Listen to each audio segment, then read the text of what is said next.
ಅವರೇ ಮಾಡಿರೋದು ಬ್ರದರ್. ಯಾರ ಕಾರ್ತಿಕ್ ಎಲ್ಲಿದ್ದಾನೆ? 8 ಜನ ಅವನಿಗೆ ಪೊಲೀಸ್ ಪ್ರೊಟೆಕ್ಷನ್ ಅಲ್ಲಿ ಇದ್ದಾರೆ. 8 ಜನಗಳನ್ನ ಅವನಿಗೆ ರಕ್ಷಣೆ ಕೊಟ್ಟಿದ್ದಾರೆ. 1 ವರ್ಷ ಹೇಳ್ತಾರೆ, ಇಲ್ಲೇ SIT ನಲ್ಲೇ ಇಟ್ಕೊಂಡಿದ್ದಾರೆ ಅನ್ಅಫಿಷಿಯಲಿ ಅಂತಲೂ ಹೇಳ್ತಾರೆ. ಅವನ ಯಾತಕ್ಕೆ ಇವತ್ತು ಅವನ ತನಿಖೆ ಆಗಿದೆ ಅಂತಕ್ಕಂಥದ್ದನ್ನ ಬಾಯ್ ಬಿಡಲಿಲ್ಲ? ಪೊಲೀಸ್ ಕಸ್ಟಡಿಗೆ ಯಾಕೆ ತಗೊಂಡಿಲ್ಲ? ಯಾಕೆ ಕೋರ್ಟ್ ಮುಂದೆ ಅವನು ಕರ್ಕೊಂಡೋಗಿ ನಿಲ್ಲಿಸಿಲ್ಲ? ಇನ್ನೂ ಯಾವ ಕಾರಣಕ್ಕೆ? ಈಗ ಮೂಲ ಮಾಡ್ಕೊಂಡಿದ್ದಾರೆ. ಅಯ್ಯೋ 4 ನನ್ನ ಮೇಲೆ ವಾಗ್ದಾಳಿಗೆ ಎಷ್ಟು ಟೀಮ್ ಇಟ್ಕೊಂಡವ್ರೆ. ಬಹಳ ಜನ ಇಟ್ಕೊಂಡವ್ರು. ನಾನು ಹೇಳ್ತಿರೋದಲ್ಲ, ದೇವರಾಜೇಗೌಡರು ಅವ್ರು. ಈಗ ದೇವರಾಜೇಗೌಡರು ಹೇಳಿರ್ತಕ್ಕಂಥದ್ದು, ದೇವರಾಜೇಗೌಡರು ಅವ್ರ ಸಂಪರ್ಕದಲ್ಲಿ ಇದ್ದಾರೆ, ಅವ್ರಿಗೆಲ್ಲ ವಿಷಯ ಗೊತ್ತಿದೆ. ಆಮೇಲೆ ನನಗೆ ಇನ್ನೊಂದು ಆಶ್ಚರ್ಯ ಆಗಿದ್ದು ಇದೇ ನಮ್ಮ DK ಶಿವ ಅವ್ರು ಹೇಳಿದ್ರು, ಅವನು ಹುಚ್ಚ, ಅವನು ಮೆಂಟ್ಲವನು ಅಂತ ಹೇಳಿ ಅಲ್ವೇ? ಅವನು ಮೆಂಟ್ಲಾಗಿದ್ರೆ ಅವನು ಕರ್ಕೊಂಡೋಗಿ SIT ಅವ್ರು ಏನು ತನಿಖೆ ಮಾಡಿ ಏನು ಅವನ ಹತ್ರ ಮಾಹಿತಿ ತಗೋತಾರೆ? ಆ ಮೆಂಟ್ಲ ಹತ್ರ ಇವರ ಲೆಕ್ಕಾಚಾರದಲ್ಲಿ ಅವ್ನು ಮೆಂಟ್ಲು ಅಂತ ಹೇಳ್ತಾ ಇದ್ದಾರೆ. ಆ ಮೆಂಟ್ಲು ಅಂತಕ್ಕಂಥದ್ದು ಗೊತ್ತಿದ್ದು ಯಾತಿಗೆ ಫೋನಲ್ಲಿ ಮಾತಾಡಿದ್ರಿ ಅವ್ರ ಹತ್ರ? ಇನ್ನೇನಾದ್ರೂ ಮಾಹಿತಿ ಇದ್ರೆ ತಂದು ಕೊಡು ಅಂತೇಳಿ ಅವನ್ನೇ ಕೇಳಿದ್ರಲ್ಲ. ನಿನ್ಗೆ ಏನು ಬೇಕು? ನಮ್ಮ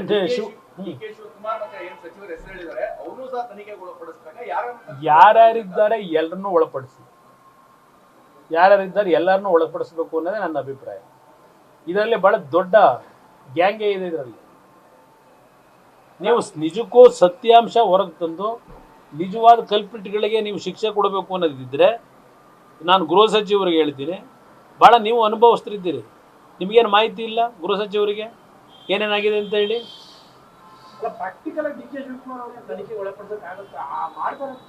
ಅದಕ್ಕೆ ಕೇಳಿದ್ದು ನಾನು. ಅದೇನೋ ನಂದು ಭಾಳ ತಮಾಷೆಯಾಗಿ ಹೇಳ್ತಾ ಇದ್ರಲ್ಲ, ಓ ಕುಮಾರಸ್ವಾಮಿ ಅವರು ಪೆನ್ ಡ್ರೈವ್ ಅಂತಿದ್ರಲ್ಲ, ಆ ಪೆನ್ ಡ್ರೈವೇ ಈಗ ಬಂದಿರೋದು ಅಂತ ಹೇಳ್ತಾ ಇದ್ರಲ್ಲ, ಆ ಪೆನ್ ಡ್ರೈವ್ ಬೇರೆ. ನಾನು ಅದಕ್ಕೆ 10 ಬಾರಿ ಕೇಳಿದ್ದೇನೆ ಮುಖ್ಯಮಂತ್ರಿಗೆ, ಆ ಪೆನ್ ಡ್ರೈವ್ ಕೊಡ್ತೀನಿ. ಆ ಪೆನ್ ಡ್ರೈವ್ನಲ್ಲಿ ಯಾವ ಅಧಿಕಾರಿಗಳು ಏನೇನು ಚರ್ಚೆ ಮಾಡ್ಕೊಂಡು ಪಾಪ ನೊಂದು ಎಲ್ಲಿಂದ ಸಾಲ ತರೋದು ಅಂತೇಳಿ ಚರ್ಚೆಗಳು ಮಾಡಿರೋದೆಲ್ಲ ಇದೆಯಲ್ಲ, ಅದು ಕೊಟ್ಟರು ಏನು ಹೇಳ್ತೀರಿ? ಸಾಕ್ಷಿಯಲ್ಲಿದೆ, ನೀವೇ ಪ್ರಿಪೇರ್ ಮಾಡಿರ್ಬೋದು ಅಂತೀರಿ ಅಲ್ವೇ? ಏನೇನು ನಡೀತು ವರ್ಗಾವಣೆ ಸಂದರ್ಭದಲ್ಲಿ, ಎಷ್ಟೆಷ್ಟು ರೇಟ್ ಫಿಕ್ಸ್ ಮಾಡಿದ್ರಿ, ಎಲ್ಲ ಇದೆ ಇದರಲ್ಲಿ. ಆ ವಿಷಯ ಇರೋದು ನನ್ನ ಹತ್ರ ಇಟ್ಕೊಳ್ಳೋ ದಾಖಲೆಗಳು, ಅದಕ್ಕೆ ಸಂಬಂಧಪಟ್ಟಂಥದ್ದು, ಭ್ರಷ್ಟಾಚಾರದ್ದು ಏನೇನು ನಡೆಸ್ತಾರೆ ಅಂತ ಎಲ್ಲಿ ತಗೋತಾರೆ? ಈ ಸರ್ಕಾರದಲ್ಲಿ ತಪ್ಪು ತಿಳ್ಕೊಬೇಡಿ, SITಗಳು ಯಾವ್ಯಾವ ಪ್ರಕರಣದಲ್ಲಿ ರಚನೆ ಆಗಿದೆ, SIT ತನಿಖೆಗೆ ಯಾವ್ಯಾವ ಪ್ರಕರಣಗಳು ಈ ರಾಜ್ಯದಲ್ಲಿ ತನಿಖೆಗೆ ಅವರಿಗೆ ಒಂದು ಜವಾಬ್ದಾರಿ ಕೊಟ್ಟಿದ್ದೀರಿ. ಯಾವ SIT ರಚನೆ ಆಗಿ ಆ SITಯಿಂದ ಯಾವುದಾದ್ರೂ ಒಂದು ಪ್ರಕರಣದಲ್ಲಿ ಇಲ್ಲಿಯವರೆಗೆ ತಾರ್ಕಿಕ ಅಂತ್ಯ ನೋಡಿದ್ದೇವ? ಈ ಸರ್ಕಾರದಲ್ಲಿ ಅಂತ ಅಲ್ಲ.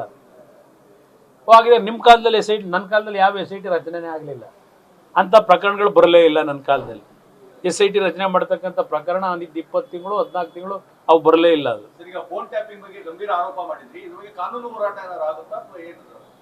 ಇಲ್ಲ, ನೋಡೋಣ. ಅದಕ್ಕೆ ನಾವು ಕಾನೂನಿನ ವ್ಯಾಪ್ತಿ ಒಳಗೆ ಯಾವ್ಯಾವ ರೀತಿಯಲ್ಲಿ ಸರ್ಕಾರದ ವೈಫಲ್ಯಗಳು, ಈ ಸರ್ಕಾರ ಯಾವ ರೀತಿ ಈ ಒಂದು ಪ್ರಕರಣವನ್ನ ಮುಚ್ಚಾಕೊಳ್ಳಿ ಕೊಟ್ಟಿದ್ದಾರೆ, ಇದೆಲ್ಲವನ್ನ ಸೂಕ್ಷ್ಮವಾಗಿ ಗಮನಿಸಿದ್ದೇವೆ. ಇದನ್ನ ಫೋನ್ ಟ್ಯಾಪಿಂಗ್ದು ಒಳಗೊಂಡಂತೇನೆ. ನನಗೆ ಅನುಮಾನ ಅಲ್ಲ. ನಾನು ಹೇಳ್ತಾ ಇದ್ದೀನಲ್ಲ, ಸರ್ಕಾರದಲ್ಲಿ ಕೆಲಸ ಮಾಡ್ತಕ್ಕಂಥ ಕೆಲವು ನಮ್ಮ ಅಭಿಮಾನಿಗಳು ಇದ್ದಾರೆ. ಪ್ರತಿಯೊಂದು ಮಾಹಿತಿ ನಮಗೂ ದೊರಕ್ತದೆ ಏನೇ ನಡೀತದೆ ಅಂತೇಳಿ. ಟೆರರಿಸ್ಟ್ನವ್ರು ಟ್ಯಾಪ್ ಎಲ್ಲಿ ಮಾಡ್ಕೋತಾರೆ? ಟೆರರಿಸ್ಟ್ ಅವ್ರು ಅಕ್ಕಪಕ್ಕದಲ್ಲಿ ಇಟ್ಕೊಂಡಿರ್ತಾರಲ್ಲ, ಅವ್ರ ಹತ್ರ ಇರೋರೆಲ್ಲ ಟೆರರಿಸ್ಟ್ಗಳಲ್ಲಿ ಇಟ್ಕೊಂಡಿರೋದು. ಅವರು ಯಾರನ್ನ ಇಟ್ಕೊಂಡವ್ರು ಅವರು? ಈಗ ನೋಡಿ, ಅಲ್ಲಿ ಹೆಸರುಗಳು ತೆಗೀರಿ.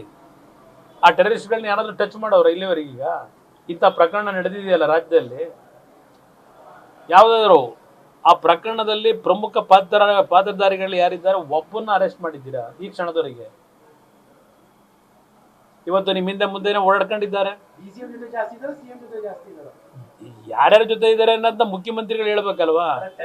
ಈಗ ಇವತ್ತು ಪತ್ರಿಕೆಯಲ್ಲೇ ನೋಡೋದಪ್ಪ, ನೀವು ಆದಷ್ಟು ಇನ್ನ ಪೆನ್ ಡ್ರೈವಿನ ಬಗ್ಗೆ ಯಾವ ಮಂತ್ರಿಗಳು ಕಾಂಗ್ರೆಸ್ ಕಾರ್ಯಕರ್ತರು ಯಾರೋ ಮಾತನಾಡಬೇಡಿ ಅಂತೇಳಿ ಮುಖ್ಯಮಂತ್ರಿಗಳು ಯಾಕೆ ಹೇಳಿಕೆ ಕೊಟ್ಟವ್ರೀಗ ಪತ್ರಿಕೆ ಬರೆದಿದ್ದೀರಲ್ಲ, ಸರ್ಕಾರಕ್ಕೆ ಮುಜುಗರ ಬರ್ತದೆ, ಕೆಟ್ಟ ಹೆಸರು ಬರ್ತದೆ, ಇದು ಮಾತಾಡಬೇಡಿ ಅಂತ ಈಗ ಯಾಕೆ ರಿಯಲೈಸ್ ಮಾಡ್ಕೊಂಡಿದ್ದೀರಿ? ನಿಮ್ಮ ಬುಡಕ್ ಬರ್ತಾ ಇದೆಯಲ್ಲ, ಈಗ ಬರುತ್ತಲ್ಲ ಮುಂದಕ್ಕೆ, ಅದಕ್ಕೆ ಈಗ ಹೇಳಿದಿರ ಅಲ್ವಾ ನಿಮ್ಮ ಮಂತ್ರಿಗಳಿಗೆ ಮಾತಾಡಬೇಡಿ ಅಂತ ಹೇಳಿ.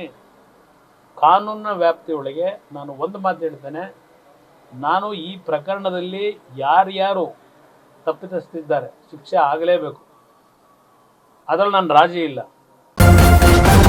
ನ್ಯೂಸ್ ಫಸ್ಟ್ ನಿರ್ಭೀತಿಯಿಂದ ನಿಮ್ಮ ಪರವಾಗಿ.